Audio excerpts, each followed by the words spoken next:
మోకాళ్ళ నొప్పుల్లో రెండు రకాలైనటువంటి మోకాళ్ళ నొప్పులు వస్తాయి. ఒకటి రొటీన్గా వయసు పైబడిన వాళ్ళలో, అంటే ఒక 45-50 ఏళ్ళ తర్వాత మోకాళ్ళలో గుజ్జు అరిగిపోయి ఎముకలు రాసుకోవడం వల్ల వచ్చే నొప్పి, దీన్ని నీ ఆస్టియోఆర్థరైటిస్ అంటారు. ఇంకొక వెరైటీ ఉంది, అదేంటంటే కీళ్ళవాతం అంటుంటారు. కీళ్ళవాతం అంటే ఏంటంటే రుమటాయిడ్ ఆర్థరైటిస్.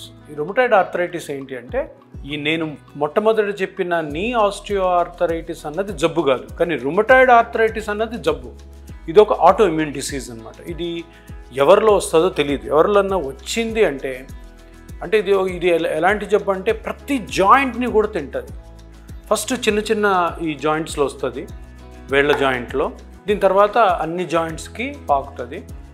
ఈ వేళ్ళ జాయింట్స్లో రుమటాయిడ్ ఆర్థరైటిస్ వచ్చినప్పుడు వీటి మీద బరువు పడదు కాబట్టి ఎక్కువ నొప్పి ఉండదు.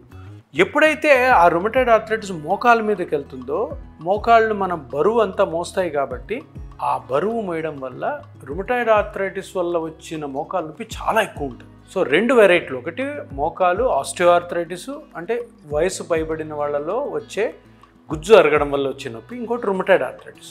మీకు అందరికీ తెలిసిన విషయం ఏంటంటే ఆస్టియోఆర్థరైటిస్కి మనము రీజనరేటివ్ థెరపీ చేస్తాం. మీ బ్లడ్లోని కణాలను తీసుకొని చిన్న ఇంజెక్షన్ ద్వారా ఆ గుజ్జుని పెంచడంతో మీరు హ్యాపీగా రికవర్ అయిపోతారు. రుమటాయిడ్ ఆర్థరైటిస్ వచ్చిన పేషెంట్స్లో ప్రాబ్లం ఏంటంటే, రుమటాయిడ్ ఆర్థరైటిస్ పేషెంట్లో కూడా గుజ్జు మోకాళ్ళలో అరుగుతుంది, కానీ దాంతోపాటు ఈ జబ్బు కూడా ఉంటుంది కాబట్టి ఈ జబ్బుని కంట్రోల్ చేసుకోవాలి.